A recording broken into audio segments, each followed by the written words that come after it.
हरे कृष्णा। सब भक्तों का हरे बहुत बहुत स्वागत है आज के इस सत्र हरे। में। तो जैसा कि ये प्रकरण प्रकरण चल रहा है हमारा उपदेशामृत का, बहुत सुंदर अलंकार है ये एक गौड़ीय वैष्णव के जीवन में। ऐसा शायद ही कोई वैष्णव होगा जो अपने आप को वैष्णव मानता हो लेकिन उपदेशामृत का ज्ञान और उपदेशामृत को अपने जीवन में धारण नहीं किया हो। और जिसने उपदेशामृत के ज्ञान को अपने जीवन में धारण नहीं किया है, वो किसी भी प्रकार का वैष्णव नहीं, चाहे वो कितना भी कुछ भी करता हो। तो यदि आप इस इसका शीर्षक देखें तो इसका पुस्तक के ऊपर क्या शीर्षक है, या तो आप लोगों ने कहीं चित्र में देखा होगा या कहीं भी पढ़ा होगा। शीर्षक क्या है इस पुस्तक का? श्री उपदेश अमृत। क्या है प्रभु जी? श्री उपदेश अमृत। हाँ, उपदेशामृत नहीं है, यह है श्री उपदेशामृत। तो जैसे गोस्वामी जी कहते हैं, जब हम लोग उपदेश का नाम सुनते हैं तो हम लोगों में और आज के समय में ये बहुत ज्यादा है कि हम लोग उपदेश देना तो चाहते हैं लेकिन लेना नहीं चाहते। है ना? देने का मतलब हम लोग दूसरों को बोलना तो चाहते हैं कि भाई तुम ऐसा करो, ऐसा करो, ऐसा करो, ऐसा नहीं करो, लेकिन खुद अपने जीवन में अमल नहीं करना चाहते। कोई यदि मान लो कह दिया कि अरे रामधाम प्रभु देखो यार आपको ऐसा नहीं करना चाहिए, तो तुरंत रावण बन जाते हैं हम लोग। अरे हमको कैसा तुमने बोल दिया? हाँ, 10 साल से हम जब कर रहे हैं, 10 साल से हम इस्कॉन से जुड़े हुए हैं। तुरंत हमारा मुंह फूल जाता है ना? राख का ढेर हो जाता है पूरा। तो इसी बात पर गोस्वामी जी कहते हैं कि पर उपदेश कुशल बहु तेरे, जे आचरहि ते निज न घनेरे। कि परों को उपदेश देने के लिए बहुत सारे लोग हैं, कुशल बहु तेरे, मतलब दूसरों को उपदेश देने के लिए बहुत सारे लोग कुशल रहते हैं। ते मतलब जे आचरहि, लेकिन ऐसे लोग जो खुद आचरण करते हैं, ते निज न घनेरे, कि ऐसे लोग ज्यादा ज्यादा लोग नहीं है। तो इसीलिए ये जो उपदेश है, ये सिर्फ ये नहीं सोचना चाहिए कि अच्छा मैं बोल रहा हूं तो सामने वाला सुनेगा, और यदि कोई हम बोल रहे हैं तो 10 लोग जो सुन रहे हैं उन लोगों के लिए है। नहीं, ये सबके लिए है। ये जो बोल रहा है उसके लिए भी है, जो सुन रहा है उसके लिए भी है। जो सुन रहा है उसका और एक काम है कि उसको और आगे बढ़ाना है। यही प्रचार है जीवन में, कि हम जो भी सुनते हैं, जो भी जानते हैं, जो भी पढ़ते हैं, जो भी लिखते हैं, उसको आगे बढ़ाया जाए, आगे लोगों को बताया जाए। इसीलिए ये जो उपदेश है सबके लिए है, श्रवण के लिए भी और मनन के लिए भी, और अपने जीवन में निधि ध्यासन मतलब अमल करने के लिए भी। ठीक है? अब इसके शीर्षक में आते हैं। ठीक है? तो इसका नाम है श्री उपदेशामृत। तो श्री का मतलब क्या है, कोई बता सकता है? जी प्रभु जी। राधा रानी। हाँ, श्री का मतलब होता है श्रीमती राधा रानी। और श्रीमती राधा रानी की जो अंतरंग सेविका है वो कौन है, आपको पता है? हाँ हाँ, बताइए। हाँ, श्रीमती राधा रानी की जो अंतरंग सेविका है वो कौन है? भगवान कृष्ण। अच्छा ठीक है। अच्छा ठीक है। आप लोग वृंदावन मंदिर में तो आप लोगों ने आप लोग आए होंगे, आप लोगों ने दर्शन किया होगा राधा श्याम सुंदर का। हरे कृष्णा प्रभु। हाँ माता जी। प्रभु जी ललिता ललिता सखी। सखी। ललिता ललिता सखी राधा प्रभु। श्याम ललिता सुंदर। सखी, हाँ। तो आप यदि देखेंगे तो ललिता सखी की जो अंतरंग सेविका है, जो 8-10 साल की जो मंजरी है, वो है रूप मंजरी, नित्य लीला में। और वही रूप मंजरी, ये शायद सुभाव प्रभु ने आपको बताया होगा यह सब। तो वही रूप मैं जस्ट थोड़ा सा रिकैप कर रहा हूँ ताकि थोड़ा सा फ्रेश हो जाए, और थोड़ा सा आज के विषय में फिर हम लोग चलेंगे। तो वही नित्य लीला में रहने वाली जो रूप मंजरी है, वही इस जगत में रूप गोस्वामी बनकर आए हैं। और चैतन्य महाप्रभु किस भाव में आए हैं? राधा रानी की। चैतन्य राधा रानी राधा के। रानी के भाव में। तो आप यदि चैतन्य चरितामृत पढ़ेंगे तो चैतन्य महाप्रभु ने अनवरत 10 दिनों तक रूप गोस्वामी को ज्ञान दिया था। कहाँ दिया था?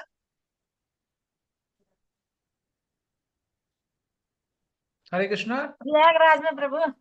अरे और सब भक्त सो रहे हैं क्या सारे लोग, या लोगों को सॉरी पता ही प्रभु। नहीं है? लोग मतलब सुन नहीं रहे हैं मतलब।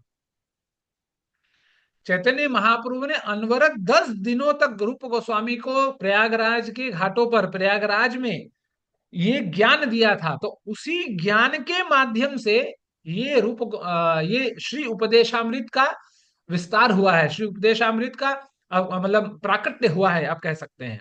जैसे चैतन्य महाप्रभु ने ज्यादा कुछ ना कहकर सिर्फ अपने द्वारा, अपने मुख से सिर्फ अष्टपदी, जिसको हम लोग चैतन्य शिक्षाष्टकम कहते हैं, बस उतना ही बताया। उसी तरह रूप गोस्वामी के ये जितने भी उपदेश हैं, ये असलियत में आप देखें तो चैतन्य महाप्रभु के हैं, क्योंकि चैतन्य महाप्रभु ने सिर्फ अष्टपदी कहा और कुछ नहीं कहा, लेकिन अपने पूरे शक्ति को, अपने जितने भी षट गोस्वामी थे उनके माध्यम से, उनके पुस्तकों के माध्यम से हमें पहुंचवाया। इसीलिए ये जितने भी उपदेश हैं, ये एक्चुअली आप देखेंगे तो आपके चैतन्य महाप्रभु के हैं। इसीलिए जैसे चैतन्य महाप्रभु ने अष्टपदी दिया, उसी तरह वैष्णव गौड़ीय संप्रदाय में ये माना जाता है कि ये जो श्री उपदेशामृत है, ये एक अलंकार है। ये 11 मोतियों से जड़ा हुआ एक ऐसा हार है जो एक वैष्णव को हर समय खूबसूरत बनाता है, यदि वो उसको धारण करता है। और यदि हम इसको धारण नहीं करते हैं तो फिर कोई फायदा नहीं है, फिर बेकार है। कितना भी कुछ कर लीजिए, हमारा पतन अवश्य होगा। ठीक है, अब इन श्लोकों के ऊपर देखिए। यदि आप देखेंगे, श्री उपदेशामृत में 11 श्लोक हैं। ठीक है, पहले 7 श्लोक जो है उसको हम लोग साधन भक्ति या वैधि भक्ति कहते हैं। ठीक है, क्योंकि हमारे जीवन में दो चीज है, एक है साधन भक्ति, एक है साध्य। एक है साध्य, दूसरा है साधन। तो साध्य क्या है? हमारा भगवान राधा कृष्ण के जुगल स्वरूप के प्रति हमारा अगाध प्रेम, हमारा अविचल प्रेम ही हमारा साधन है कि कब उस जगह पर हमारा मन जाए। और वहां कैसे जाएगा? तो साधन भक्ति के हिसाब से, साधन भक्ति के तौर पर। तो इसीलिए आप यदि देखेंगे, पहला 7 श्लोक जो है, तो हमें विभिन्न प्रकार के कार्यों को वो करने के लिए कहता है कि आप ऐसा कीजिए, ऐसा कीजिए, ऐसा कीजिए, तब जाकर हम अच्छे तरीके से हम साधन भक्ति के पथ पर हम आरूढ़ हो पाएंगे, ताकि हम अपने साध्य को, हम अपने गंतव्य को पहुंच सके। ठीक है, थोड़ा सा रिकैप करते हैं कि पहले श्लोक में हम लोगों ने क्या पढ़ा था, कि कैसे एक इंसान यदि 6 अंगों पर, 6 वेगों पर यदि हम कंट्रोल कर पाए, अपने आप को नियंत्रित कर पाए, जैसे वाचो वेगम, मनसा क्रोध वेगम, जिह्वा वेगम, है ना, उदर उपस्थ वेगम। उदाहरण वेगम। इस तरह इन 6 वेगों को जो इंसान नियंत्रित कर लेता है, वो पूरे भारतवर्ष में क्या, पूरे विश्व भर में शिष्य बनाने के लिए लायक हो जाता है, नहीं तो वो लायक नहीं है। ठीक है, बड़ा सरल सा रूप गोस्वामी ने बड़ा सरल सा सूत्र बताया कि यदि तुम ऐसा कर सकते हो, तुम शिष्य बनाने लायक हो, नहीं तो नहीं। ठीक है, और उसके बाद हम लोग अपना जितना दिमाग लगाते रहे, लेकिन रूप गोस्वामी ने अपने हिसाब से ये 6 नियम बता दिए कि भाई तुम ऐसा कर सकते हो तो गुरु बनाने के तुम लायक हो। ठीक है, दूसरे में क्या बताया रूप गोस्वामी ने, कि 6 ऐसे यम जिनको हमें नहीं करने चाहिए, और यदि हम ऐसा करते हैं तो हमारा भक्ति, हमारी हमारी भक्ति जो है उसका विनाश हो जाएगा। वो 6 नियम क्या है, क्या नहीं करना चाहिए हमें?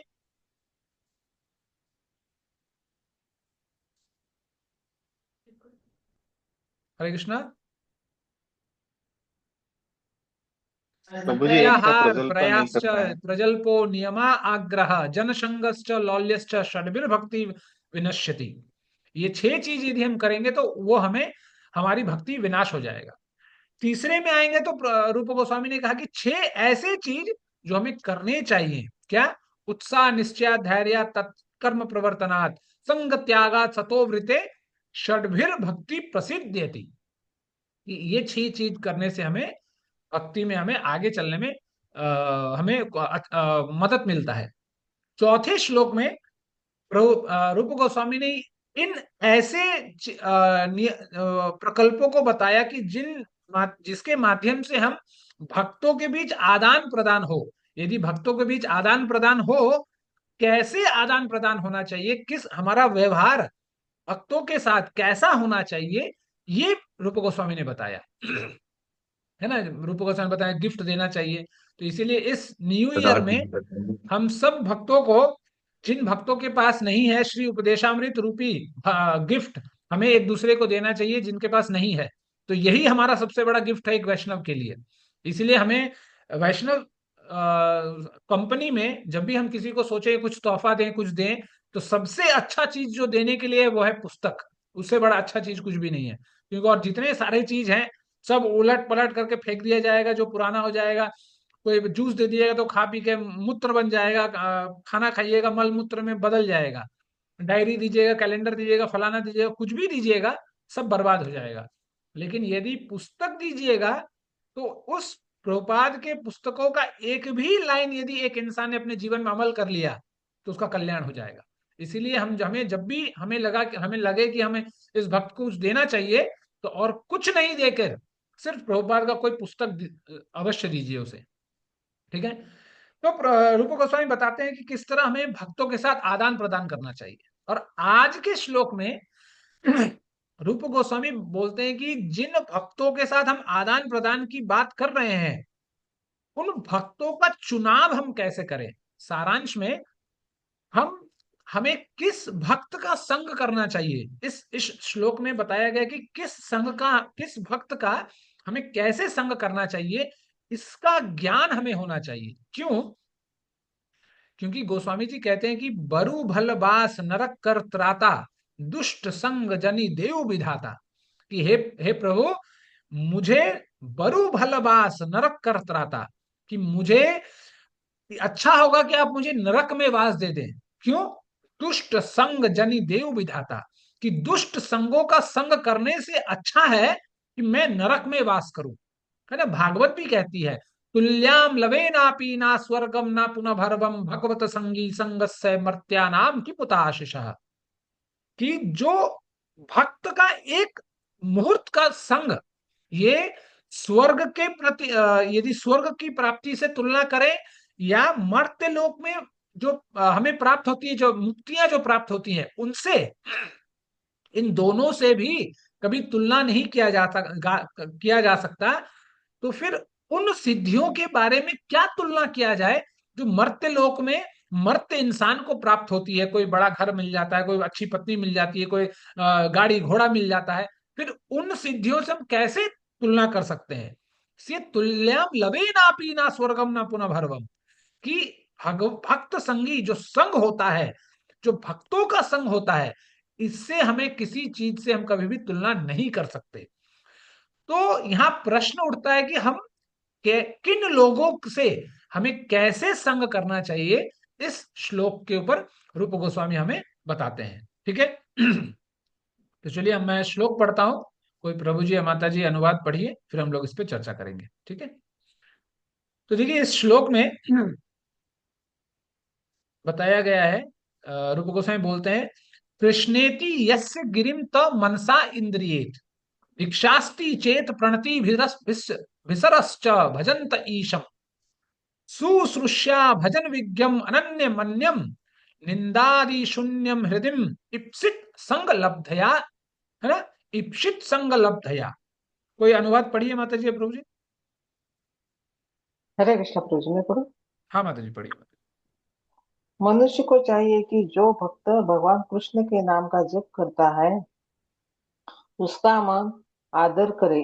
उसे चाहिए कि वह उस भक्त को सादर नमस्कार करे जिसने आध्यात्मिक दीक्षा ग्रहण कर ली है और जो अर्चा विग्रह के पूजन में लगा हुआ है।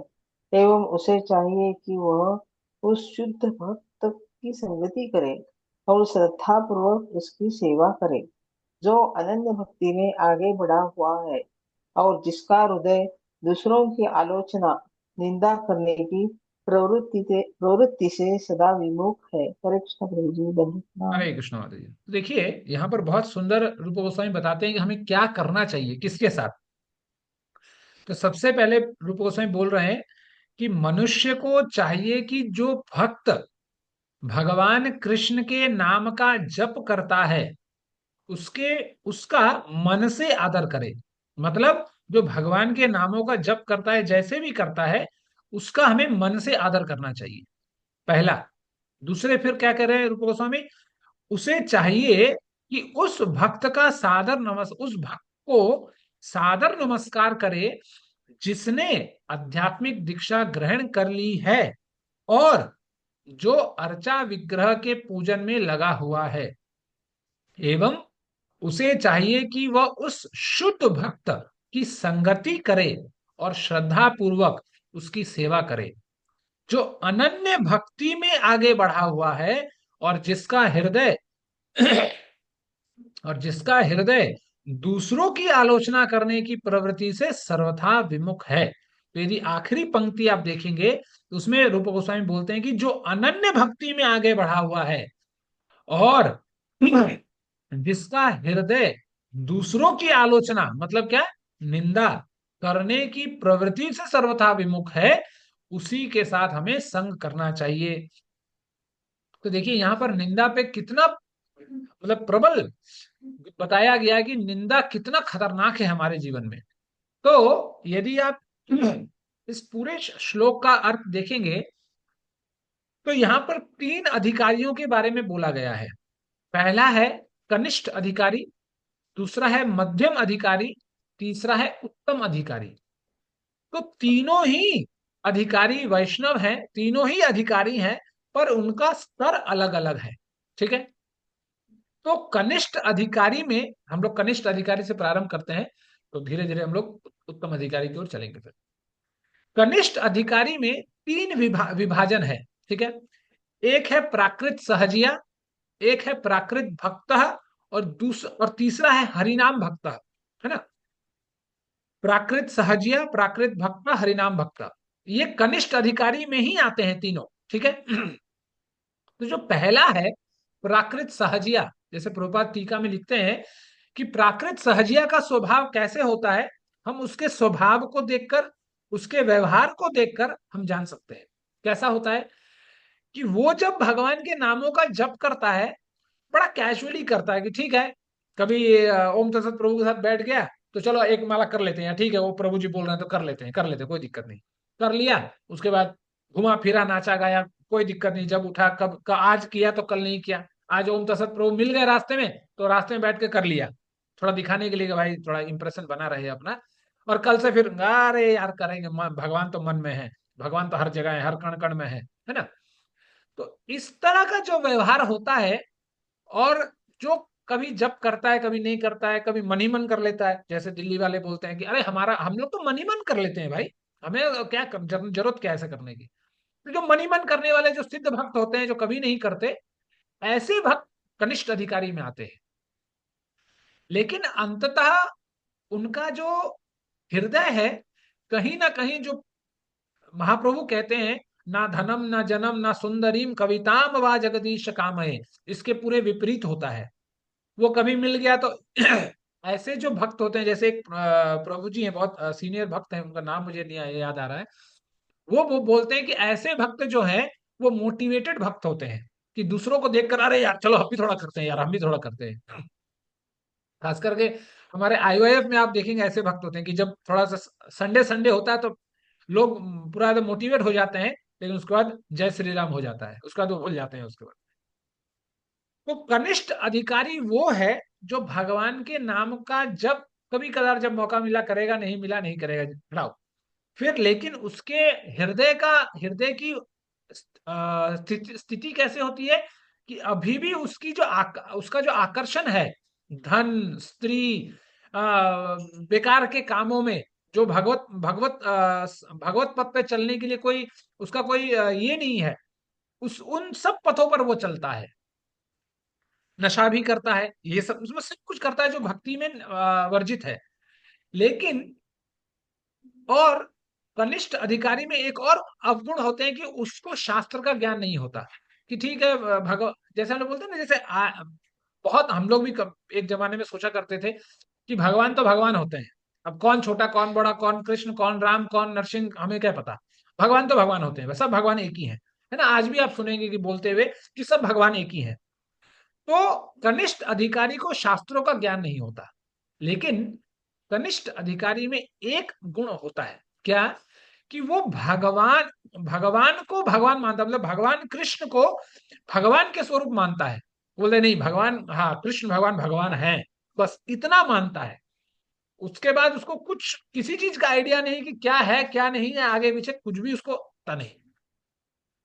तो ऐसे भक्तों के लिए रूप गोस्वामी कहते हैं कि ऐसे भक्तों को हमें अपने मन से इज्जत देना चाहिए, दूर से प्रणाम कीजिए। हाँ भाई, जब करता है थोड़ा इज्जत देता है, कभी हरिनाम होता है तो आ जाता है, थोड़ा मदद वगैरह कर देता है, ठीक है। लेकिन ऐसे भक्तों के साथ हमें कभी भी संग नहीं करना चाहिए, ठीक है। यह है कनिष्ठ अधिकारी के गुण। ठीक है। अब दूसरा है प्राकृत भक्त। ये भी कनिष्ठ अधिकारी के मतलब चंगुल में ही है, उसी पिंजरे में है। पहला कनिष्ठ अधिकारी में ही पहला है प्राकृत सहजिया और दूसरा है प्राकृत भक्त। तो इसके गुण कैसे हैं? तो इसका जो गुण है थोड़ा सा बेहतर होता है कनिष्ठ अधिकारी से, मतलब जो प्राकृत सहजिया होता है उससे थोड़ा सा बेहतर होता है। क्या? कि हमेशा 16 माला, जो मतलब जो गुरुदेव ने कहा उसके उस नियमों का पालन करना। तो हमेशा 16 माला हर दिन जप करता है, 4 नियमों का पालन भी करता है। और जैसे प्राकृत जैसे प्राकृत सहजिया जो है वो सिर्फ जैसे भगवान कृष्ण को ही इज्जत देता है, भगवान कृष्ण को ही भगवान मानता है और दूसरा उसको आगे पीछे कुछ नहीं पता, उससे एक कदम आगे बढ़ता है प्राकृत भक्त। कैसे? कि वो भगवान कृष्ण को भी भगवान मानता है और गुरु को भी एज अ गुरु ट्रीट करता है, गुरु को भी गुरु मानता है, ठीक है। लेकिन उसके अंदर एक छोटा सा बड़ा क्या बोलते हैं डिफेक्ट रहता है, कि वो ये सोचता है, उसमें अहंकार बहुत होता है। वो सोचता है कि अरे यार देखो, हम तो 16 माला करते हैं, अरे बहुत लोग तो करते नहीं है, बहुत लोग सो जाते हैं भाई, हम तो करते हैं। तो उसमें ये अहंकार होता है कि भाई हम तो भक्त बन गए। जैसे देखिए हमारे आईओएफ में खास करके ये एक बीमारी है, आप कह सकते हैं, कि किसी भगवत कृपा से, किसी भक्त के संग से जब हमें भक्तों का संग होने लगता है तो हम लोग थोड़ा ज्यादा ही उछल कूद मचाने लगते हैं। हम लोग सोचते हैं कि अरे यार, हम लोग जैसे राधापति गोपीनाथ प्रभु एक क्लास में कह रहे थे कि हमें लगने लगता है कुछ समय के लिए कि भाई हम तो फिल्टर हो गए, तुम गंदगी में रह गए। और ये बात वो अपने परिवार के साथ सोचने लगता है कि अरे हमारे माता पिता भाई बहन सब ऐसे एक कचड़े में पड़े हुए हैं, हम तो निकल गए भाई, हम तो फिल्टर हो गए, हम बिस्लरी वाटर बन गए, हम तुम कीचड़ का पानी ही बन के रह गए। तो ये भाव जो है वो अपने पूरे वातावरण में फैलाने लगता है। मतलब वो ये सोचने लगता है कि भाई हम सही है, बस हम आई एम द बेस्ट। और वो सोचने लगती है बाद बाकी पूरा दुनिया बेकार है, हम तो देखो हम तो भक्ति करते हैं, है ना। भक्ति की परिभाषा ये नहीं है, भक्ति की परिभाषा बहुत अलग है। लेकिन जैसे बोलते हैं ना कि जो बर्तन खाली रहते हैं वो ज्यादा आवाज करते हैं, तो हम लोगों का हाल ऐसा ही है। एक प्राकृत भक्तिया जो होता है वो नियमों का पालन तो करता है, लेकिन उसके हृदय में दूसरों के प्रति जो भाव होने चाहिए वो कभी नहीं होता। इसलिए प्रभुपाद बोलते हैं कि जो प्राकृत भक्तिया है वो भगवान कृष्ण पर विश्वास तो करता है, अपने गुरु पर विश्वास तो करता है, लेकिन उसको दूसरे वैष्णवों को पहचानने की शक्ति नहीं होती। तो बहुत सुंदर एक चैतन्य चरितमृत में एक कथा आती है कि जब एक बार चैतन्य महाप्रभु चंद्रशेखर वैद्य के साथ वार्तालाप कर रहे होते हैं एक कमरे में, तो अचानक से चैतन्य महाप्रभु कहते हैं कि अच्छा चंद्रशेखर, एक बार थोड़ा सा कमरे के बाहर जाना और कमरे के बाहर देखना एक वैष्णव बैठा है, उसको ले आओ तुम जाकर अंदर। तो चंद्रशेखर वैद्य चलते हैं, बाहर जाते हैं। जब जाते हैं तो उनको, हाँ भाई एक आधे लोग भटक रहे हैं, आगे पीछे कोई बैठा है, कोई खड़ा है, कोई आगे पीछे जा रहा है आ रहा है, रास्ता होता है घर कमरे के सामने। तो वो बोलता है कि वो देखता है कोई नहीं है, हाँ ये नहीं है वो नहीं है, फिर वापस आ जाता है। फिर महाप्रभु से वो कहता है कि महाप्रभु आपने बोला कि कोई वैष्णव होगा, लेकिन कोई वैष्णव तो है नहीं, मुझे किसी कोई दिखा नहीं। तो महाप्रभु ने कहा कि नहीं नहीं, तुम दोबारा जाओ, देखो एक वैष्णव बैठा है, चद्दर ओढ़कर बैठा है, उसको उसको लेकर आओ। तो दोबारा जाते हैं, चंद्रशेखर दोबारा जाते हैं, फिर भी उनको दिखता है कि अरे यार क्या, हाँ एक आदमी तो है लेकिन यार ये बड़ा दाढ़ी उड़ी बना के रखा है, गंदा सा होके रखा है, कुछ पता नहीं कौन है क्या नहीं है, ये कैसे वैष्णव हो सकता है। तो फिर वो वापस आ जाते हैं, वो फिर वो तो चैतन्य महाप्रभु बोलते नहीं नहीं, तुमने पहचाना नहीं। फिर चैतन्य महाप्रभु स्वयं जाते हैं और जब उनको बुलाते हैं, जिनके बारे में चैतन्य महाप्रभु बात करते हैं, और जब वो आते हैं तो उनसे गले मिलकर चैतन्य महाप्रभु बात करते हैं।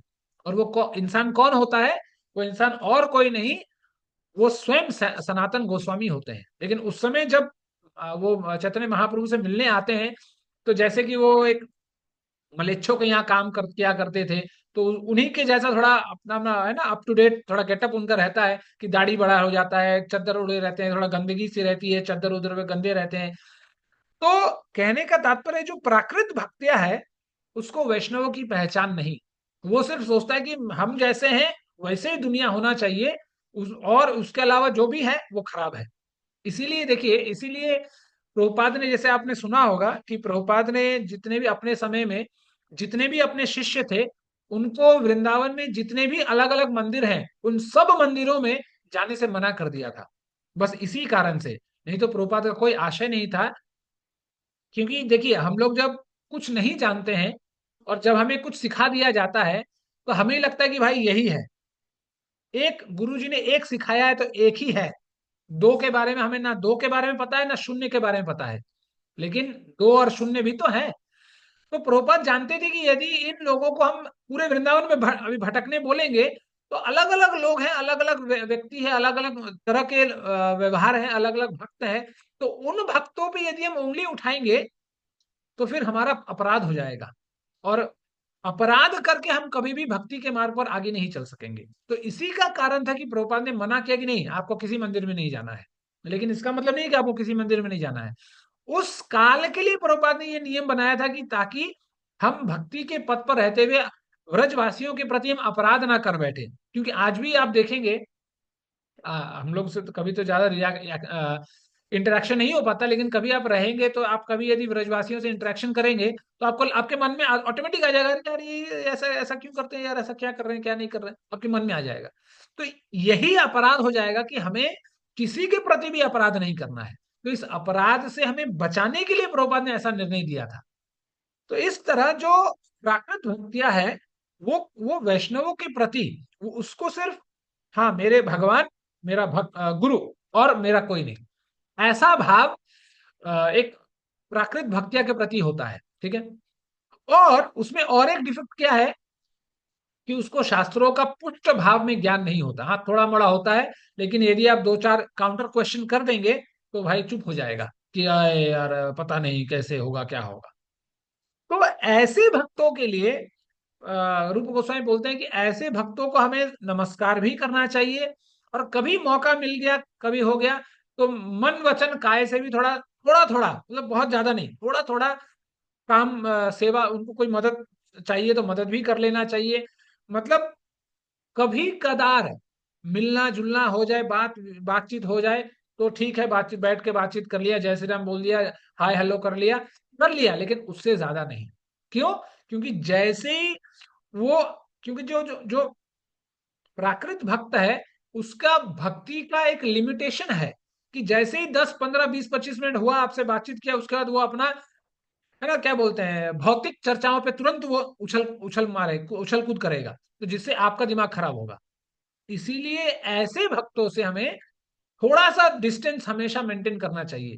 कनिष्ठ भक्तों को तो संग ही नहीं करना चाहिए बोला गया, लेकिन जो प्राकृत भक्तियां हैं उनसे हमें थोड़ा सा डिस्टेंस बनाकर, कभी कदार मौका मिले, बातचीत किया है, हेलो किया, मिला, उनका कोई काम है तो भी कर दीजिए, कोई दिक्कत नहीं है। तो ऐसा डिस्टेंस हमें, ऐसा रिलेशनशिप, ऐसा रिश्ता हमें प्राकृत भक्ता के साथ बनाना चाहिए। ठीक है। अब आगे आते हैं हरिनाम भक्ता के ऊपर। हरिनाम भक्ता क्या करता है? तो रूप गोस्वामी कहते हैं कि जैसे प्रभुपाद टीका में लिखते हैं, वो मिनिमम 16 माला का जप प्रतिदिन करता है। प्राकृत भक्त क्या करता है? 16 माला जप करता है, बस नियम बना लिया। क्यों? क्योंकि उसको कृष्ण और अपने गुरु पर विश्वास है। तो गुरु ने बोला कि बॉस तुम्हें 16 माला जप करना है, तो वो 16 माला जप कर लेता है। देखिए, हमारे ये सिर्फ कहने सुनने के लिए नहीं है ये वाक्य। आप यदि देखेंगे हमारे जीवन में भी हम लोग ऐसा करते हैं। ऐसे बहुत सारे भक्त हैं जो दीक्षा भी ले लिए हैं, 16 माला जप भी करते हैं, प्याज लहसुन भी नहीं खाते हैं। तो अब हमें लगने लगा कि अच्छा ठीक है यार, हम तो चार नियम पालन कर रहे हैं और हमें क्या करने की क्या जरूरत है। लेकिन ऐसा नहीं, ये सिर्फ ये गंतव्य नहीं है, ये एक पड़ाव है। ये बोलते हैं कि, इसलिए बोलते हैं ये उस प्राकृत भक्त के लक्षण है जो सोचता है कि अच्छा 16 माला तो हमने जप कर लिया, अच्छा वो बोलते हैं प्याज लहसुन नहीं खाना है, गुरु का वाक्य है, चलो नहीं खाएंगे, हो गया। लेकिन यदि हमें उत्तम अधिकारी बनना है तो इसके आगे भी चलना है। जैसे हम लोग देखते नहीं है कि कभी कभार आपको बोल दिया, अच्छा अच्छा राधा माता जी वो थोड़ा आज एक दिन क्लास ले लीजिएगा, तो बस राधा माता जी आएंगी, एक दिन क्लास ले लेंगी, उसके बाद चली जाएंगी फिर सोने के लिए। तो ऐसे जो भक्त का लक्षण है वो कनिष्ठ और प्राकृत सहजिया और प्राकृत भक्ता के बीच में रह जाता है, जो ये सोचता है कि बस हमें जितना बोला गया है हम उतना कर जाएंगे, फिर बैक स्टेप चले जाएंगे, कि हमारे अंदर सेवा करने की आग्रहता नहीं होती। मतलब हम सेवा को भी एज अ ड्यूटी करते हैं कि अच्छा अरे बोल दिया है ठीक है, गुरु जी ने बोल दिया तो करना ही पड़ेगा, ठीक कर लो यार, नहीं तो बुरा मान जाएंगे, गुस्सा हो जाएंगे, कर लो। तो एज अ ड्यूटी करते हैं, लेकिन प्रसन्नता पूर्वक हम नहीं करते। तो ऐसे जो लोग हैं वो कनिष्ठ अधिकारी में ही रह जाते हैं। अब जब हरिनाम भक्त की बात आती है, तो हरिनाम भक्ता जो होता है वो कम से कम 16 माला जप करता है। मतलब कभी मौका मिला 28, कभी एकादशी में 25, कभी 50, निर्जला एकादशी हुआ कभी 64। बहुत लोग, गुड़गांव में हम लोग थे तो एक भक्त कभी कभी 100 माला किया करते थे निर्जला एकादशी में। रात को 3 बजे उठ जाते थे वो, और 3 बजे उठकर तुम जप करते करते करते रात 10 बजे तक जप करते थे। क्योंकि अब आजकल तो नहीं है ज्यादा। पहले गुड़गांव और पूरे दिल्ली में एनसीआर में इतनी गर्मी होती थी, और वो निर्जला एकादशी पूरे गर्मी के दिन में ही आता है, मतलब हालत खराब हो जाती है। तो हम लोग जिस बेस में रहते थे क्या करते थे, तो उस पूरे बेस का बड़ा सा एक कमरा था, उस कमरे में बाहर खिड़की से एक कूलर लगा देते थे और उसका दरवाजा बंद कर देते थे। और सब भक्त लोग कहीं बैठ के जब करते थे, क्योंकि कुछ खाना पीना है तो नहीं, बनाना तो है नहीं, रसोई तो में तो जाना है नहीं उस दिन। सब भक्त बैठ कर सुबह 3 बजे से लेकर मंगलारती खत्म हुआ, और उसके पहले भी लोग चालू हो जाते थे, लेकिन मंगलारती जैसे ही खत्म हुआ 5 बजे, फिर जब चालू एकदम रात 10 बजे तक बैठ के जब करे जा रहे हैं, 100 तक पहुंचा देते थे।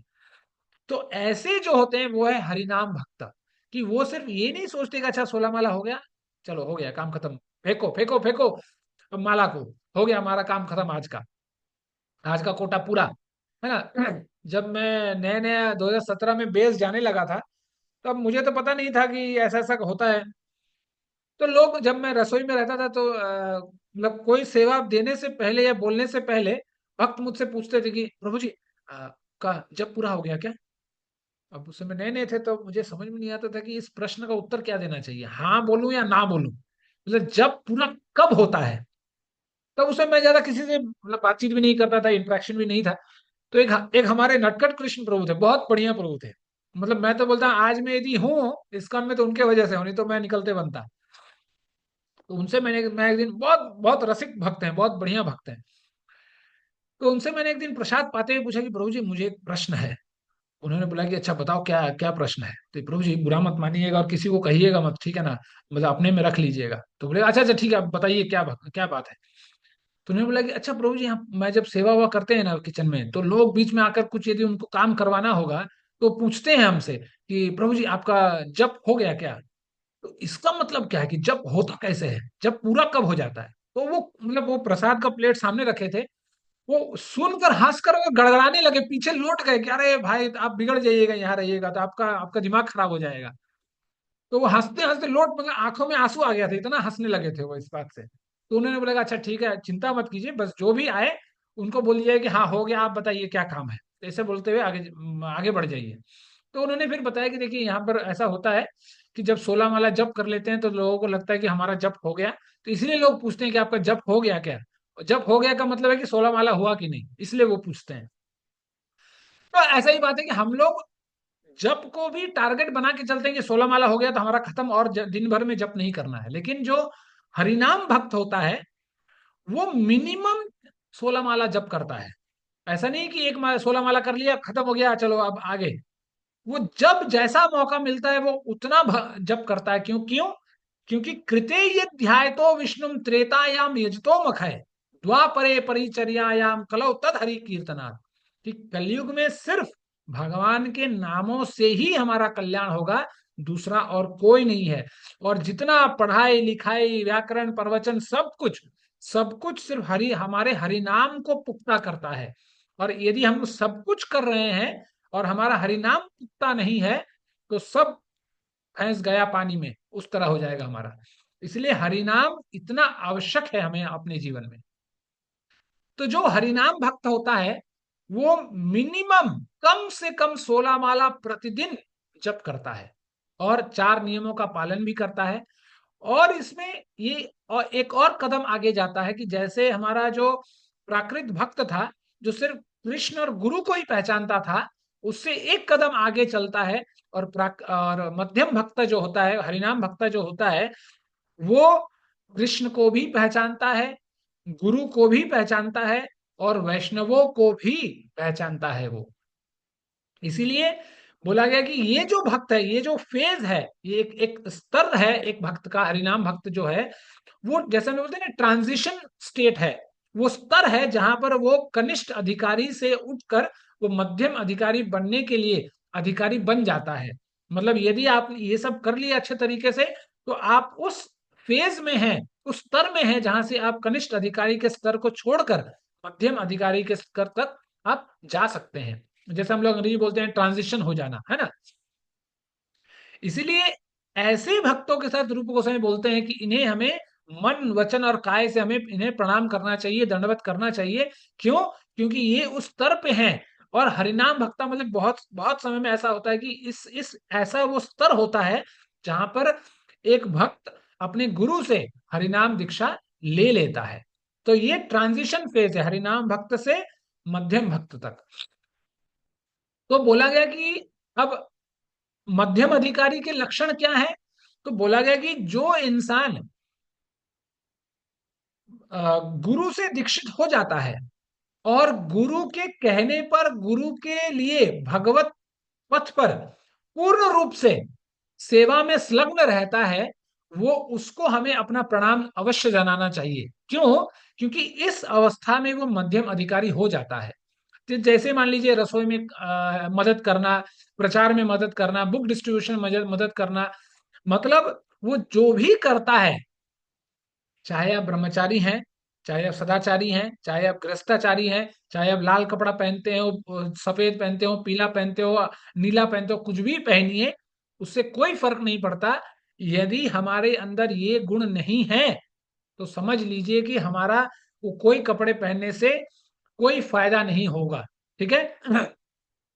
इसीलिए हमें, चाहे हम किसी भी वर्णाश्रम में हैं, यदि ये गुण हमारे अंदर हैं तो हम कनिष्ठ मध्य उत्तम अधिकारी बन सकते हैं, और यदि नहीं है तो हम नहीं बन सकते। मध्यम अधिकारी के लिए बोला गया कि मध्यम अधिकारी जो होता है, वो जैसे यहाँ बोला जा रहा है कि वो कृष्ण, गुरु और वैष्णवों को ही पहचानता है। तो उसका जो डीलिंग्स होता है लोगों के साथ कैसा होता है? तो जैसे भागवत कहती है कि वो भगवान कृष्ण को सर्वोपरि मानता है। मतलब वो जानता है कि भगवान कृष्ण सर्वोपरि हैं, भक्तों का संग करता है। ठीक है ना, जो भक्त है उनका संग करता है, क्योंकि इस भक्तों का संग बहुमूल्य है। और जो अज्ञानी है, अज्ञानियों पर दया रखता है वो, क्योंकि अब पता नहीं है, ठीक है, दया रखता है लेकिन उसका संग नहीं करता। लेकिन जब जैसे यथाशक्ति उसको समय मिलता है, वो संग करके वो दया तो करता है, लेकिन उन पे जब संग करता है तो उनको ये बताने का प्रयास करता है कि देखो ये तथ्य है, इन पर हमें जीवन जीना चाहिए। और ईर्ष्यालु लोगों से वो हमेशा दूर रहता है।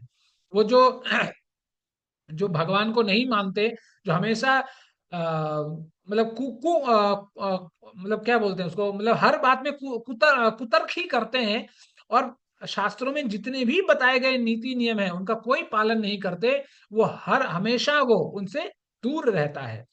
और हर समय अपने, जैसे बोला जाता है कि जब गुरु एक भक्त को हरिनाम दीक्षा देते हैं, तो वह अपने निर्देशों के माध्यम से उसको पूर्ण रूप से अपने सेवा में लगाए रखते हैं। अपने सेवा के मतलब क्या है? अपने सेवा मतलब कृष्ण के सेवा में, कि कृष्ण के लिए सेवा बनाना, फूलों का फूल व्यवस्था करना, डीटी किचन, किचन में बर्तनों को धोना, किचन क्लीन करना, ये जितने सारे सेवा है, उन सेवाओं में पूर्ण रूप से अपने आप को जो निछावर कर देता है, उसी को हम मध्यम अधिकारी कहते हैं। फिर आगे चलकर प्रभुपाद टीका में उत्तम अधिकारी के बारे में बताते हैं कि उत्तम अधिकारी कैसा होता है।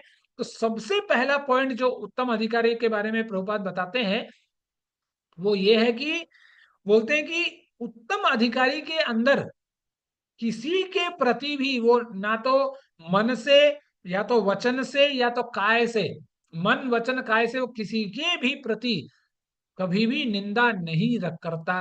क्यों?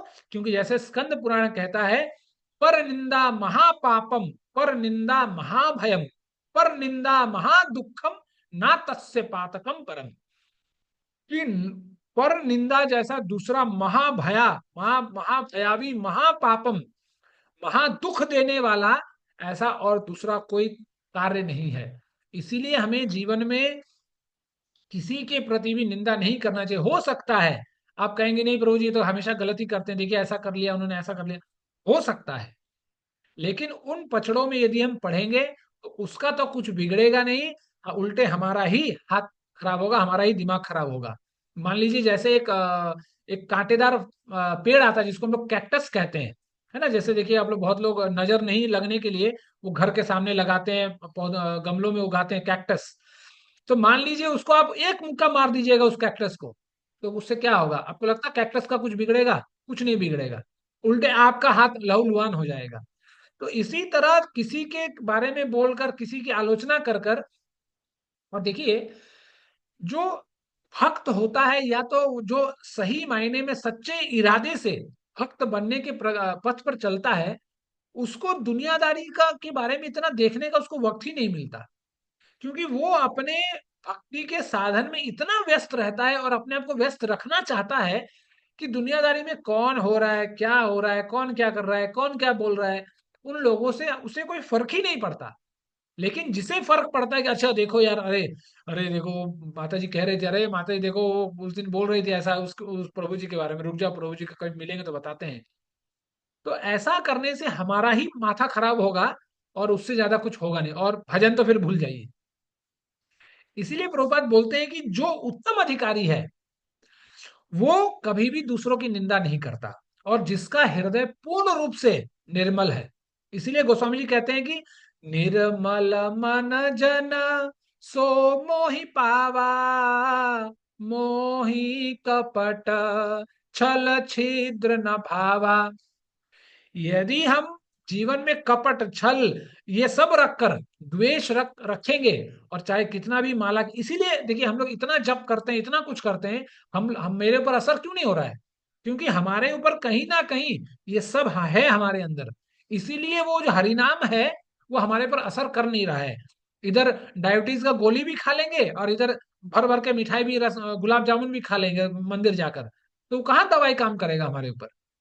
इसीलिए जब तक हमारी हृदय की स्थिति ऐसे होगी तब तक हम वो कनिष्ठ से मध्यम, मध्यम से उत्तम अधिकारी कभी भी नहीं बन सकेंगे। तो जैसे प्रभुपाद इसमें टीका करते हैं कि जो उत्तम अधिकारी होता है वो तो सबसे पहले अपने हृदय से पूर्ण रूप से निर्मल होता है, किसी की निंदा नहीं करता, और तीसरा जो है वो भक्ति को, भगवान को पूर्ण रूप से आत्मसात कर लिया होता है। वो जान जाता है कि हमारे जीवन में अब दूसरा कोई साधन नहीं, बस एक, कि तन मन धन से भगवान की ओर चलना है। हमारी साधना भी भगवान है, हमारा साध्य भी भगवान है, और दूसरा कोई हमें काम नहीं। और वो प्रभुपाद के आश्रय में आकर वो सोचता है कैसे हम भक्ति के इस मतलब विशाल सेवा को हम और आगे बढ़ाएं, कैसे हम प्रचार अपने हर घर घर में घुस घुस कर कहें। जैसे चैतन्य महाप्रभु कहा करते थे, जारे देख ताहे कहे कृष्ण उपदेश, कि जिसको देखो उससे उसको प्रचार करने का प्रयास करो। और जब तक हम नहीं देखेंगे तब तक ऐसा उसको उत्तम अधिकारी नहीं माना जा सकता, क्योंकि अभी भी कहीं ना कहीं वो ये सोचता है कि अच्छा ऐसा, उसके मन में संदेह है, वो अभी भी पूर्ण रूप से शरणागत नहीं है। इसीलिए उसको मतलब उसको उत्तम अधिकारी नहीं माना जा सकता। और यदि वो सब लोगों में प्रचार करता है, सब लोगों में दया दिखाता है, और खुद भी साफ सुथरा है हृदय से, तो वो उत्तम अधिकारी हो सकता है। और उत्तम अधिकारी के और भी पॉइंट, विषय बताए गए कि उत्तम अधिकारी जो होता है वो शास्त्रों पर उसका प्रगाढ़ पकड़ होता है। जैसे बोला गया कि आपको किसको गुरु चयन करना चाहिए, तो भागवत कहती है कि शाब्दे परे च निष्णातम ब्राह्मण ने उप क्षमाश्रय, कि जो शास्त्रों में अव्वल है और जो दूसरों को भक्त बना सकता है, बस दूसरों के साथ संग करके दूसरों को भक्त बना सकता है, ऐसे ऐसे इंसान को वैष्णव कहते हैं। जैसे चैतन्य भागवत में अ, बताया गया है कि वैष्णव कौन है। तो बोला गया कि जहारे देखे, जहारा देखी ले मुखे आई से कृष्ण नाम, ताहारे जानी वे तुम्हें वैष्णव प्रधान। कि जिसको देखकर, मान लीजिए कभी हम लोग दिल्ली में जा रहे हैं, चलते चलते चलते जा रहे हैं, अचानक से मैं देखा कि अच्छा ओम प्रसाद प्रभु सामने से आ रहे हैं, हरे कृष्ण प्रभु हरे कृष्ण बोल दिए। तो जैसे ही किसी को देखकर हमारे मुख में यदि भगवान का नाम उच्चारण हो जाता है हमसे, चाहकर नहीं चाहकर गलती से जैसे भी, तो मान लीजिए सामने वाला वैष्णव है। क्यों? क्योंकि सामने वाले को देखकर हमें भगवान का स्मरण हो आया। ऐसे इंसान को हमेशा हमें वैष्णव करके जानना चाहिए, महाप्रभु कहते हैं। इसीलिए आप देखेंगे कि जब प्रभुपाद के जीवन में आप देखिए, प्रभुपाद ने जिनके साथ भी संग किया, इसलिए एक उत्तम अधिकारी का ये बहुत बड़ा कर्तव्य है कि उत्तम अधिकारी हर इंसान को भगवान की सेवा में लगाता है। आप देखेंगे कि प्रभुपाद भी जब उन्होंने पाश्चात्य देश गए, जब उनके पास कुछ भी नहीं था, जैसे मैं आपको कुछ दिन पहले बता रहा था कि एक माता जी को उन्होंने सेवा दिया कि आप आज से तुलसी का ही रोपण कीजिए, तुलसी उगाइए, यही आपकी सेवा है। क्योंकि पाश्चात्य देश में, लंदन अमेरिका में कहाँ तुलसी तब था। उसके बाद आप श्याम सुंदर प्रभु की बात करेंगे तो श्याम सुंदर प्रभु बहुत अच्छे थे कार्विंग करने में। उनको बोला गया आप विग्रह बनाइए लकड़ियों का। फिर एक जयानंद प्रभु थे, जयानंद प्रभु बहुत अच्छे थे मतलब रथ बनाने में। तो देखिएगा आज भी, जब भी मैंने भी कभी देखा नहीं, क्योंकि मैं अभी कुछ 3-4 महीने पहले ही इस बात को मैं सुना कि जयानंद प्रभु ऐसे प्रभु थे जो रथ बहुत अच्छा बनाया करते थे। तो इसीलिए प्रभुपाद का ये डायरेक्शन है कि जब भी रथ यात्रा हो, जब भी शोभा यात्रा निकले, तो हमेशा जयानंद प्रभु का तस्वीर उस रथ में होना चाहिए। और भक्त लोग कहते हैं कि आज भी है। मैं एक्चुअली पहचानता नहीं, मैंने कभी देखा नहीं तस्वीर में भी। लेकिन मैंने अभी कुछ दिन पहले मैं सुना, तो अगली बार कभी होगा तो देखेंगे कि कहाँ जयानंद प्रभु का कहाँ फोटो लगाया रहता है। तो ऐसे भक्त लोग भी कहते हैं कि जयानंद प्रभु का तस्वीर हमेशा रथ पर होता है। तो और देखिए, जैसे रसोई की बात करें तो प्रभुपाद ने कूर्म प्रभु को रसोई के कार्य में लगाया, और इसलिए कूर्म प्रभु बहुत फेमस हुए किचन रसोई बनाने में। फिर आपके एक आध और प्रभु, उनका नाम महाराजों का नहीं आ रहा है मुझे। बुक डिस्ट्रीब्यूशन के बहुत सारे महाराज लोग थे जिनको उन्होंने बुक डिस्ट्रीब्यूशन में लगाया। फिर बहुत लोग प्रचार करने में अच्छे थे, तो उनको कब मतलब 3-3 के ग्रुप में बांटकर अलग अलग जगहों में प्रभुपाद ने भेजा कि जाओ, तुम लोग जाओ और यहाँ प्रचार करो। तो इस तरह प्रभुपाद ने सबको कहीं ना कहीं भगवान के प्रचार में, भगवान के कार्य में लगाया। और ये उत्तम अधिकारी का, जो उत्तम अधिकारी होते हैं उनका बहुत बड़ा एक कर्तव्य है कि आपको ऐसा करना है, तभी जाकर कृष्ण भावनामृत ये बढ़ेगा, कृष्ण भक्ति बढ़ेगी पूरे प्रचार संसार में। फिर आगे प्रभुपाद टीका में लिखते हैं कि किसी भी इंसान को कनिष्ठ अधिकारी के स्तर में ही नहीं रह जाना चाहिए, है ना। बहुत बहुत समय हम लोग उसी जगह पे रह जाते हैं। जैसे कभी कभी क्या होता है कि जब हम लोग, चाहे वो गीता ज्ञान हो, चाहे कहीं भी हो, किसी भी तरीके से हम जब भक्ति के पथ के बारे में जानते हैं कि अच्छा ऐसा प्रोग्राम हो रहा है, भगवत गीता में प्रोग्राम हो रहा है, चलो सुनते हैं, जानते हैं। तो जब पहले पहले जाते हैं तो बहुत जोश में होते हैं, अरे क्या सुना, क्या जाना, क्या देखा, है ना। तो उसके बाद तुरंत जैसे ही माला का नाम लेते हैं, तुरंत 16 माला पे पहुंच जाते हैं। जब मैं कौन सा था, 6 शायद, 5 या 6 शायद। तो उस समय जब मैंने पहली बार गीता ज्ञान लिया था, तो एक माता जी थी, पता नहीं कहाँ से थी, वो सुबह शाम मुझे फोन करे कि प्रभु जी बहुत अच्छा लगा, प्रभु जी बहुत अच्छा लगा। तो शुरू शुरू में लगते, अरे यार, हाँ बोल रहे हैं तो असर कर रहा है लोगों पर, हाँ आप मतलब अच्छा बोल रहे हैं। तो अब एक्चुअली मुझे पहले से ही ज्यादा बात करने का मुझे शौक नहीं।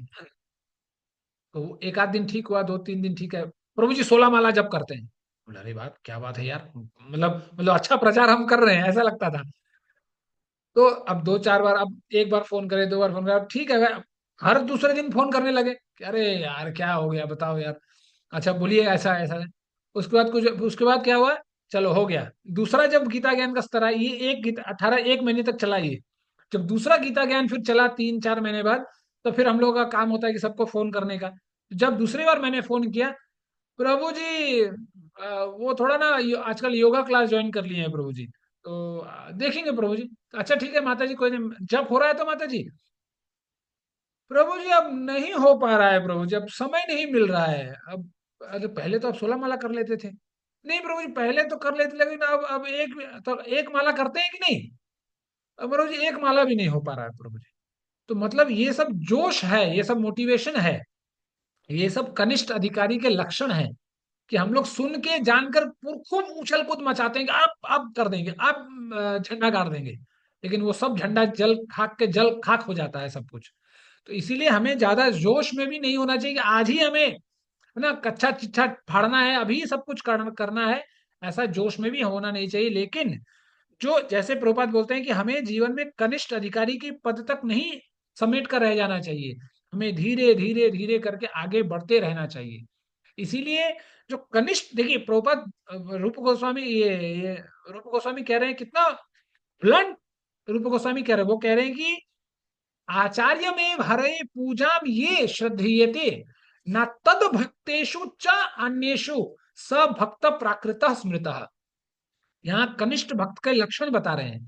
वो बोल रहे हैं कि जो गुरु को मानता है और जो अर्चा विग्रह का, आचार्य में हरे पूजा ये श्रद्धेयते, कि जो मंदिर में भी अर्चा विग्रह का सेवा करता है, लेकिन जिसको ये नहीं पता होता है कि सबके साथ कैसा व्यवहार करना चाहिए, वो कनिष्ठ अधिकारी है ना। जैसे हम लोग सोचते हैं कि अरे जो डीटी वर्शिप कर रहा है, अरे क्या बात है, हो सकता है वो ब्राह्मण दीक्षा ही क्यों ना हो, लेकिन यदि उसके अंदर ऐसा भाव है कि देखिए भाई हम पुजारी बन गए हैं, हमें और कुछ करना नहीं है, सुबह उठना है, मंगलारती कर लो, सब हो गया, 10 बजे प्रसाद पाओ, 10 बजे से 2 बजे तक आराम से सो, यदि ऐसा प्रभाव है हमारे जीवन में, तो गेरुआ पहनने के बाद भी, वो सफेद धोती कुर्ता पहनने के बाद भी, अर्चा विग्रह का मंगला आरती, श्रृंगार आरती, विग्रह सेवा करने के बाद भी, इस श्लोक के अनुसार, ये श्रीमद् भागवतम का श्लोक है, श्रीमद् भागवतम के अनुसार हम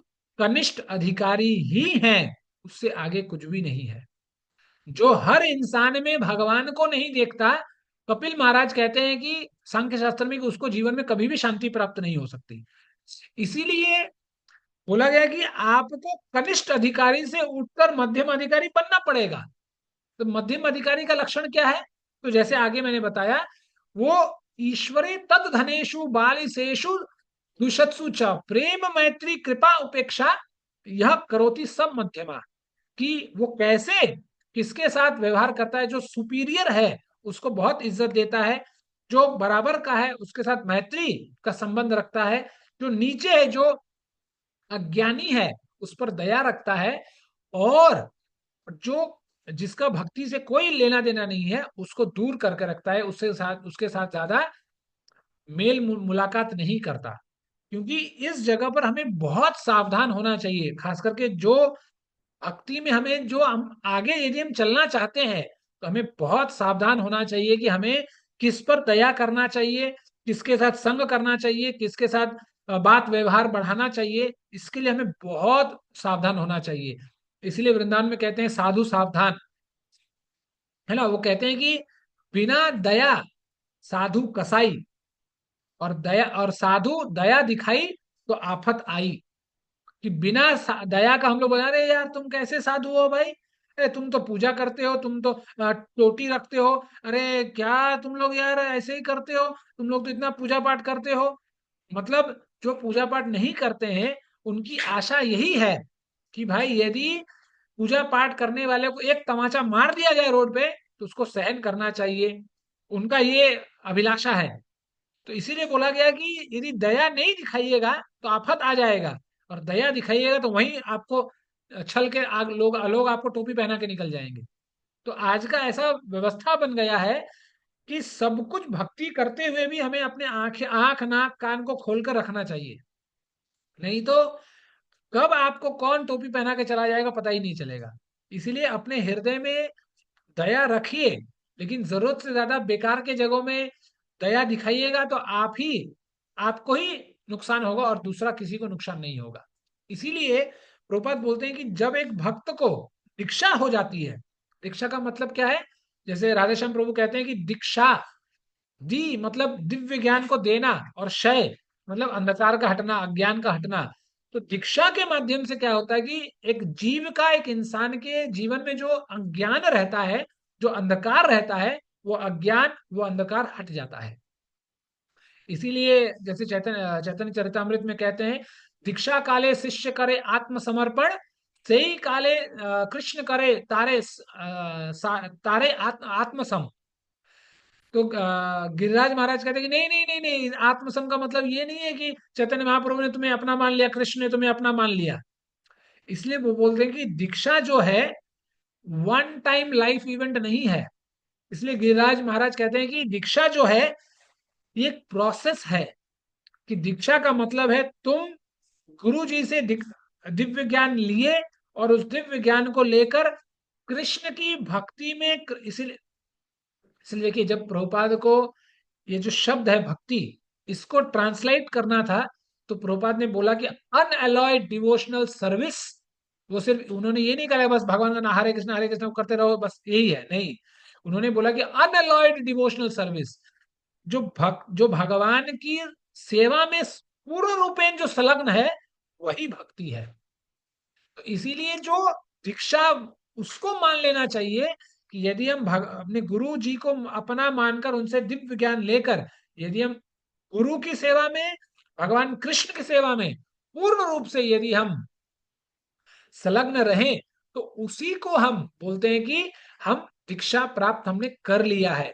और जब ऐसा करते जाएंगे बहुत दिनों तक, अंतिम सांस तक, तब जाकर वो जो चैतन्य महाप्रभु ने कहा है ना कि सही काले कृष्ण करे तारे आत्मसम, तब जाकर कहीं कृष्ण हमें आत्मसम करेंगे। इसीलिए हमें जब भी लगे कि नहीं हम कुछ संदेश कर रहे हैं, कुछ ग्रहण कर रहे हैं, हमें अच्छा लग रहा है, हमें जब पता चल जाएगा अच्छा ददामी बुद्धि योगम, जब भगवान बुद्धि देते हैं, तो हमें तस्मात् गुरुम प्रपद्ये जिज्ञासु श्रेय उत्तमम, कि गुरु के पास तब जाएं जब हमें लगने लगा कि नहीं हम हमें गुरु बनाना चाहिए, तो हमें गुरु के पास जाएं और उनसे दीक्षा लें। और प्रभुपाद बहुत बोल्ड में टीका में लिखते हैं कि यदि हम हमें हमें लगे कि गुरु के वचनों का पालन हम नहीं कर सकते, तो गुरु दीक्षा मत लीजिए, गुरु मत बनाइए। कोई कंपलसरी नहीं है। आप गुरु तभी बनाएं जब गुरु के वचनों का पालन हम कर सकें, नहीं तो अथवा आपको नहीं बनाना चाहिए। इसलिए आप देखिएगा, बहुत सारे ऐसे लोग हैं जो सिर्फ इतना जानते हैं कि हमें, खासकर हमारे उड़ीसा साइड तक जाएंगे, तो उनको लगता है कि यदि हम तुलसी महारानी में जल देंगे, तो वो जल देने वाला जो पुण्य है वो हमें नहीं मिलेगा, इसीलिए हमें दीक्षा लेना चाहिए। तो बहुत लोग दीक्षा ले लेते हैं, बहुत लोग दीक्षा ले लेते हैं।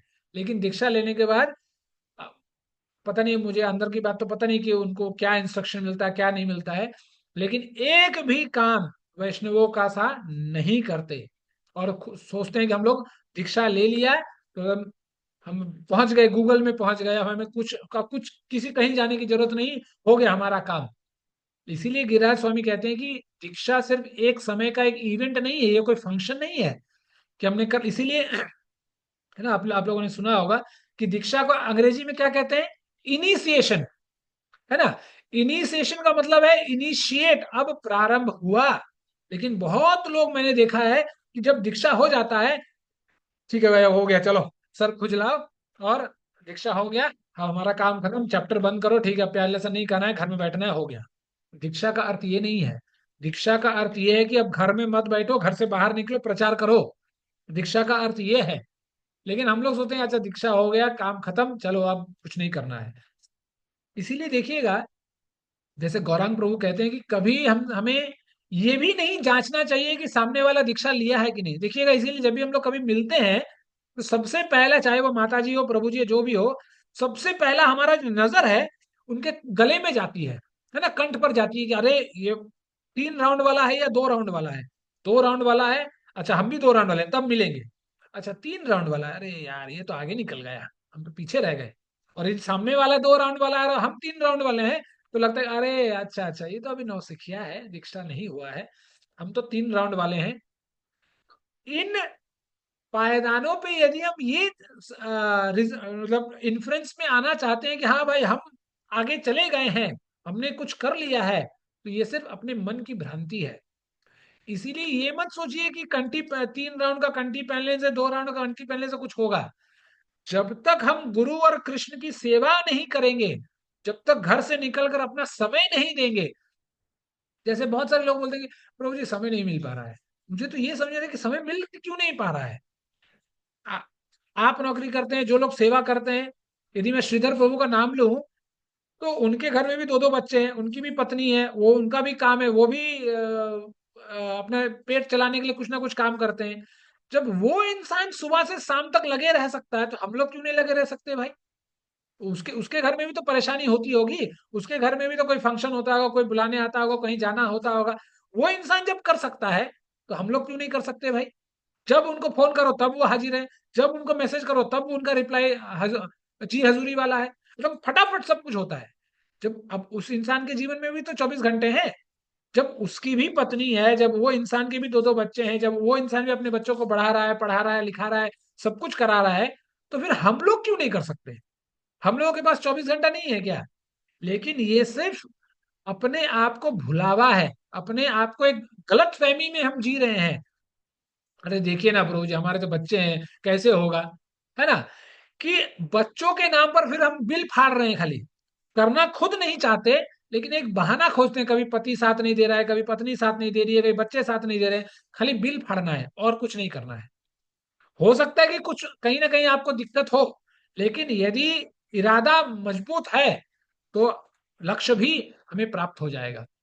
इसीलिए प्रभुपाद बहुत सुंदर कहते हैं कि यदि आप नियमों का पालन नहीं करना चाहते, तो दीक्षा मत लीजिए, है ना? सिर्फ नाम के लिए, अपने अपराध को बढ़ाने के लिए, क्योंकि लोगों को ये भी पता नहीं है कि हम यदि दीक्षा ले लेते हैं, और सांप्रदायिक दीक्षा मतलब संप्रदाय से, बाहर से नहीं, संप्रदाय से ले लेते हैं और उनके नीति नियमों का पालन नहीं करते, तो ये सबसे बड़ा पाप है, क्योंकि आप गुरु के वचनों का उल्लंघन कर रहे हैं। तो इससे बड़ा जघन्य पाप इस दुनिया में, पूरे ब्रह्मांड में नहीं है, और हमें कभी भी शांति नहीं मिलेगी जीवन में। इसीलिए हमें यदि दीक्षा हो भी जाती है, तो दीक्षा होने का मतलब ये नहीं कि अब हमें दिखावा करने लगे, अरे हो गया भाई दीक्षा, चलो हो गया, सर सर छील लिया, हो गया हमारा काम खत्म, नहीं। इसीलिए आप देखेंगे प्रभुपाद बोलते हैं कि इसीलिए हम लोगों ने अपने सिस्टम में 16 माला का जप एक निर्धारित किया है, कि हर इंसान को कम से कम, इसलिए देखिए बहुत सारे लेक्चरों में मैंने ये सुना भी है कि लोग कहते हैं कि चैंट 16 राउंड्स, जबकि प्रभुपाद ने किसी भी पुस्तक में, जितने भी छोटे भी पुस्तकों मैंने पढ़ा है, कहीं भी प्रभुपाद ने नहीं बोला कि 16 माला जप कीजिए। हर जगह प्रभुपाद ने बोला है कि कम से कम मिनिमम 16 राउंड आपको करना चाहिए। कम से कम 16 माला, और 16 माला में जमीन आसमान का अंतर है। कम से कम 16 माला का मतलब है कि जब मौका मिले तब कीजिए, 16 होने के बाद भी कीजिए। और 16 माला जो करके रुक जाते हैं, वो सिर्फ एक औपचारिकता ही करते हैं और कुछ नहीं करते। ठीक है, कभी आपके जीवन में समय नहीं मिला, तो 16 माला आपने किया, ठीक है, वो अलग बात है। लेकिन समय रहने के बाद भी यदि हमारे मन में ये मतलब एक सोच घुस के रह गया है कि अच्छा 16 माला हो गया, काम खत्म करो, हटाओ झमेला, आगे बढ़ जाओ। इसीलिए प्रभुपाद भक्ति सिद्धांत सरस्वती ठाकुर के बात को यहाँ वर्णन करते हैं और कहते हैं कि हम लोगों ने तो व्यवस्था बनाने के लिए 16 माला का स्थापना किया है, लेकिन भक्ति सिद्धांत सरस्वती ठाकुर कहते हैं कि जब तक एक इंसान 64 माला जप नहीं कर लेता, तब तक वो इंसान पतित की अवस्था में ही रहता है। मतलब हम लोग भी यदि 64 माला जप नहीं करते, तो पतित अवस्था में ही है। इसीलिए प्रभुपाद बोलते हैं कि लेकिन जैसे हम लोग गुरु और कृष्ण की सेवा में लगे पड़े हैं, उन लोगों के लिए जो लगे पड़े हैं सही मायने में, सबके लिए नहीं, हम लोगों के लिए नहीं, मेरे लिए तो नहीं, क्योंकि हम लोग तो भरण अपना पेट भरण पोषण में लगे हैं सुबह शाम 12-12 घंटे। उन लोगों के लिए जो गुरु और कृष्ण के चरणों में पूर्ण रूप से सेवा में संलग्न है, उनको थोड़ा सा डिस्काउंट चैतन्य महाप्रभु, क्योंकि चैतन्य महाप्रभु प्रभु तो पतित पावन है, उनसे थोड़ी कृपा भगवान कर सकते हैं, क्योंकि हम लोग 16 माला जप करने के साथ साथ बहुत सारा सेवा में लगे रहते हैं। और जब हम लोग ऐसा लगे रहेंगे अनंत काल तक, आखिरी सांस तक, देखिए प्रभुपाद के जीवन से यही हमें जीवन सीखना है कि प्रभुपाद अपने अंतिम क्षणों तक, अंतिम सांस तक, प्रभुपाद का जो सेवा था, जो दूसरा कोई नहीं कर सकता था, उन्होंने अंतिम सांस तक भागवत का ट्रांसलेशन कंटिन्यू रखा, अंतिम सांस तक। इसी तरह हमें भी जीवन में इस अंत काल तक, जब तक हम गुरु और कृष्ण में हम पूर्ण रूपेण हम संलग्न नहीं रहेंगे सेवा में, तब तक हम उत्तम अधिकारी कभी भी नहीं बन सकेंगे। इसलिए प्रभुपाद बोलते हैं कि हमें शास्त्र का अध्ययन भी करना चाहिए। ये उत्तम अधिकारी का ये लक्षण है कि यदि हमें उत्तम अधिकारी बनना है तो 100% हमें, यदि हम अपने बच्चे को टिफिन बनाकर दे रहे हैं, यदि हम प्रसाद के अलावा कुछ दे रहे हैं, इसका मतलब ये भी आपका सेवा नहीं माना जाएगा। यदि आप अपने बच्चे को टिफिन बनाते समय भी आप यदि पढ़ लिख नहीं रहे हैं, यदि आप कीर्तन सुनकर, कथा सुनकर अपने बच्चे को प्रसाद बनाकर टिफिन में दे रहे हैं, तो ये भी भगवान की सेवा है। तो इसीलिए ये मत बोलिए कि हमें बच्चे का टिफिन बनाना पड़ता है, ये हमें स्कूल ले जाना पड़ता है, स्कूल से ले जाना पड़ता है। हर क्षण हम भगवान की सेवा कर सकते हैं, बस शर्तें एक है कि हमें करना आना चाहिए और करने का हमें इरादा होना चाहिए जीवन में। और यदि इरादा पक्का है तो मंजिल भी पक्का मिलेगा, इसमें कोई गुंजाइश नहीं।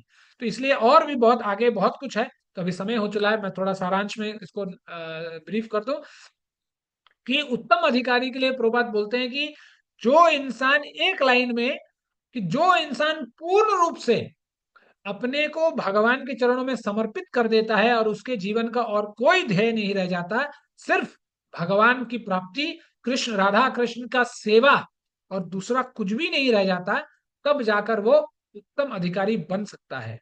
और ऐसे उत्तम अधिकारी से हमें संग करना चाहिए। इसलिए मैं बारंबार बोलता हूं कि हर वो इंसान जो धोती कुर्ता पहनता हो, उजाला धोकर, उजाला डालकर धोकर पहनता हो, या हर वो इंसान जो लहंगा चोली पहनता हो, घाघरा, वो क्या गोपी ड्रेस पहनता हो, हर वो इंसान जो तिलक करता हो, सबका संग नहीं करना चाहिए। क्योंकि यदि हम संग करेंगे, ये संग जो है बहुत बड़ा फैक्टर है हमारे जीवन में, हमें भक्ति के अलग नेक्स्ट स्टेप तक पहुंचाने के लिए। यदि हम हा हा ही हु हा करेंगे तो बस हाथ में माला तो रहेगा, लेकिन खाली हा हा ही हुआ करेंगे, आगे बढ़ जाएंगे, तो वो सिर्फ हमारे जीवन में सिर्फ समय ही खराब होगा और कुछ नहीं होगा। हमें लगेगा कि अरे अरे, चलो ऐसे इंसान से मिल रहे हैं जो प्याज लहसुन नहीं खाता है। नहीं खाता तो क्या हो गया, बंदर लोग भी नहीं खाते हैं प्याज लहसुन, तो उससे क्या हो गया। तो ऐसे लोगों से संग करने के लिए इस श्लोक में कहा जा रहा है। और इसलिए हमें बहुत सावधान होना चाहिए कि हम किससे बात करते हैं, कितना बात करते हैं, क्या बात करते हैं, किसका संग करते हैं। इन सब बातों से जब तक हम अपने आप को पूर्ण रूप से एक आइसोलेट, जैसे होता है ना आइसोलेटर, जैसे होता है ना वो मिल्टन जो गर्म पानी गर्म रखता है, ठंडा पानी ठंडा रखता है, उस तरह अपने आप को नहीं बनाएंगे, तो ऐसे मग में पानी रह जाएगा कि हवा लगते जाएगा, वो गर्म पानी भी ठंडा बन जाएगा। और यदि हम लोग ऐसे बन जाएंगे तो हम लोग भी कितना भी कुछ करेंगे तो हम पे असर नहीं करेगा, क्योंकि हमारा संगति, हमारा संग अच्छा नहीं। और यदि हमारा संग अच्छा है, सब कुछ धीरे धीरे धीरे अपने आप आगे बढ़ेगा। इसीलिए हमें सबका संग नहीं करना चाहिए, हमें किसका संग कब कैसे क्यों करना है वो हमें डिसीजन लेना चाहिए, शास्त्रों के वचनों को आधार बनाकर। और यदि ऐसा करते हैं तो ठीक धीरे धीरे धीरे धीरे हमारा संग और मजबूत होता जाएगा और हम भक्ति करने में और हमारा मन लगेगा। नहीं तो जितना हम लोग लोगों से मिलेंगे, जैसा होता है ना, एक थॉट है हमारे अंदर आजकल कि कुछ नया ट्राई किया जाए, कुछ नए लोगों से मिला जाए, नया कुछ करा जाए। तो ये जो नया करने की प्रबल एक इच्छा होती है ना, लोग सोचते हैं अरे ये महाराज तो बहुत पुराने हो गए हैं, कोई नया गुरु को खोजते हैं, कुछ नया मंत्र चाहिए हमें, कुछ नया तरीका बोलिए, कुछ नया बताइए प्रभु जी, है ना। धर्म क्षेत्र कुरुक्षेत्र तो पुराना हो गया, कुछ नया बताइए। ये जो नए के चक्कर में जब हम लोग पड़ जाते हैं तो हमारा भक्ति जीवन भी बर्बाद हो जाता है। इसीलिए बहुत एक लिमिटेड स्कोप में रहकर बस इतना हमें जानना है कि हमें भगवान और गुरु की सेवा के अलावा हमें दूसरा और कोई काम नहीं करना है। जब तक हम इस पर अड़ेंगे नहीं, तब तक हम भक्ति के मार्ग पे भी आगे नहीं बढ़ पाएंगे। और फिर अलग अलग, है ना, वो नियम कारण देते रहेंगे, रीजन बनाते रहेंगे कि हाँ भाई ठीक है, ऐसा हो गया, है ना। एकादशी में रेसिपी बुक निकल जाता है, एकादशी बना है जप करने के लिए, एकादशी बना है भगवान के लीलाओं का अध्ययन करने के लिए, तो उस दिन हमारे घर में रेसिपी बुक निकल जाता है। और हमें है भी, देखिएगा बहुत सारे मंदिरों में, लाइब्रेरी में है भी रेसिपी बुक। और फिर प्रवचनों में कहते हैं, अरे चैतन्य महाप्रभु ने कहा है भालो ना खाई में भालो ना पूरी में, लोग कहते हैं। लेकिन एकादशी जैसे ही होती है, जैसे ही प्रसाद का समय होता है, भाग छलांग मारते हैं कि अरे यार अभी पहले लाइन में खड़ा होना है। तो जब तक दिखावा होगा हमारे जीवन में, तब तक हम कभी भी भक्ति के पद पर, चाहे ब्राह्मण दीक्षा लीजिए और कोई दीक्षा तो वो भी ले लीजिए, सब ले लीजिए, कोई फर्क नहीं पड़ने वाला है। क्योंकि जब तक हमारा हृदय, हृदय से हम भगवान के नहीं हो गए हैं, क्रिया से कितना भी पूजा पाठ करिए कोई फायदा नहीं है, फिर दोबारा जन्म लेना पड़ेगा। इस बार बाहर लिए, इस बार वृंदावन से 2000 किलोमीटर दूर जन्म लिए, तो होगा अगले जन्म में 1000 किलोमीटर दूर जन्म लेंगे। तो हो सकता है कि जब आप साल में एक बार आ रहे हैं, तो अगले जन्म में साल में 2 बार आएंगे, इतना ही होगा, उससे ज्यादा कुछ नहीं होने वाला है। तो इसीलिए हमें जानना चाहिए कि हमें कैसे, हमें किस संग, भक्त का संग करना चाहिए और किसका नहीं करना चाहिए। और इन पॉइंट्स को आधार बनाकर हमें कनिष्ठ से मध्यम और मध्यम से उत्तम अधिकारी बनने का, उत्तम भक्त बनने का हमें प्रयास अपने जीवन में करना चाहिए। इसी बात को प्रभुपाद इसी श्लोक में रूप गोस्वामी बता रहे हैं, और टीका में प्रभुपाद ने और भी बहुत कुछ लिखा है प्रभुपाद ने। तो समय ज्यादा नहीं है, इसलिए इतना इतना बोलते बोलते 8 बज गया। तो इसी के साथ हमें ये प्रयास करना चाहिए कि हम कनिष्ठ से मध्यम और मध्यम से उत्तम अधिकारी बनने का हम निरंतर प्रयास करते रहें। इस आशा में मत रहिए कि कोई बाहर वाला आएगा बोलेगा बाबू कर लो तब हम करेंगे, नहीं। बी ए सेल्फ मोटिवेटर, दूसरों के आधार पर मत जिए, खुद अपने गुरु और शास्त्रों के आधार पर जिए। और शास्त्र और गुरु के वचनों में सब कुछ लिखा हुआ है, सब कुछ बोला हुआ है। यदि हम इनको ही पकड़ेंगे तो हमारा जीवन सफल हो जाएगा। ठीक है, तो हमें हमारा जो ध्येय होना चाहिए कि उत्तम अधिकारी बनने का ही लक्ष्य लेकर हमें पहला चलना चाहिए। मतलब ये शॉर्ट टर्म गोल है कि उत्तम अधिकारी बन के करना क्या है। यदि हम उत्तम अधिकारी बन के घर में घुस जाएंगे तो काम नहीं बनेगा, ये शॉर्ट टर्म गोल है। शॉर्ट टर्म गोल को क्यों पकड़ना है? ताकि हम लॉन्ग गोल को पकड़ सके। और लॉन्ग टर्म गोल क्या है?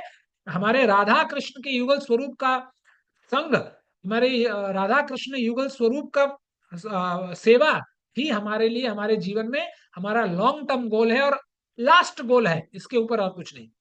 तो उसको प्राप्त करने के लिए हमें जीवन में धीरे धीरे धीरे धीरे करके इन पायदानों को पार करते हुए उस स्तर तक हमें पहुंचने का प्रयास करना चाहिए। ठीक है, चलिए, हरे कृष्णा।